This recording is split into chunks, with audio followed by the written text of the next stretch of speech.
விஜய்க்கு எதிராக திரும்பிய சினிமா துறை ஒரே விஷயத்தால் மொத்தமாக திரும்பியது. இருந்த ஒண்ணும் போச்சா?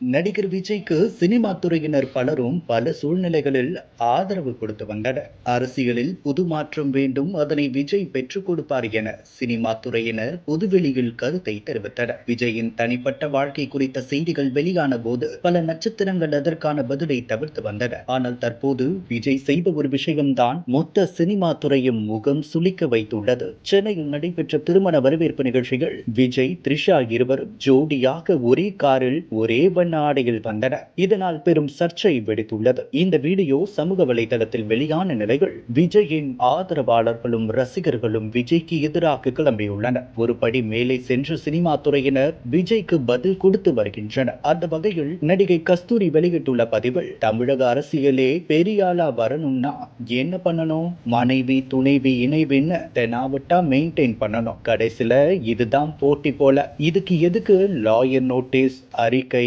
பெண்ணியம், புண்ணாக்கியம் எல்லாம் கேட்டுள்ளார். இதேபோல் தயாரிப்பாளர் தனஞ்சயன் வெளியிட்டுள்ள பதிவில், மிகுந்த புகழ் பெற்றவர்கள் சாதாரண மக்களுக்கு நேர்மையான மற்றும் மரியாதையான வாழ்க்கையை எப்படி வாழ வேண்டும் என்பதை எடுத்துக்காட்டாக காட்டும் பெரிய பொறுப்பு உடையவர்கள். அந்த பொறுப்பை அவர்கள் புறக்கணித்தால் மக்கள் அவர்களிடம் வைத்திருந்த மரியாதையை இழந்து விடுவார்கள். ஒவ்வொரு மனிதருக்கும் குடும்பமே முதன்மை. குடும்பத்தை அலட்சியமாக நடத்தி மனிதளவிலோ உணர்ச்சி அளவிலோ காயப்படுத்தினால் அவர்களிடமிருந்த அன்பும் மரியாதையும் மெதுவாக குறைந்து போய்விடும். இப்படியான செயல்களை எந்த சூழ்நிலையிலும் சாதாரணமாகவோ அல்லது நியாயப்படுத்தியோ பார்க்க முடியாது. குடும்பத்தை முக்கியமாக கருதும் ஒருவராக சில முன்னணி நடிகர்கள் தங்கள் செயல்களால் மில்லியன் கணக்கான ரசிகர்கள் மற்றும் பின்தொடர்பவர்களுக்கு தவறான முன்னுதாரணத்தை ஏற்படுத்துவது எனக்கு மிகவும் கவலை அளிக்கிறது என தெரிவித்துள்ளார். இதேபோல் விவாகரத்து பண்ணிட்டு நீங்க யார் கூட இருந்தாலும் கேள்வி இல்ல விஜய் அண்ணா, நம்பி 2 பிள்ளைகள் இருக்கு, அவங்களுக்கு இன்னைக்கு இது பயங்கரமா வலிக்கும். இதை யோசிக்க முடியலன்னா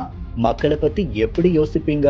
சரியில்லை என சினிமா விமர்சகரும் நடிகருமான பிரசாந்த் ரங்கசாமி விமர்சித்துள்ளார். இதுவரை விளக்கம் இல்லாததால் தமிழக அரசியலே தெரியாத ஒருவர் அரசியல் தலைவராகவும் பொதுச் செயலாளராக இருக்கும் விந்தையை தாவேகாவில் மட்டுமே காண முடிகிறது. மொத்தத்தில் தாவேகாவை நோக்கி நகர்ந்தவர்கள் கட்சியின் குழப்பமான நடைமுறையால் சந்தோஷமாக இல்லை என்பதே உண்மை என்று கூறப்படுகிறது.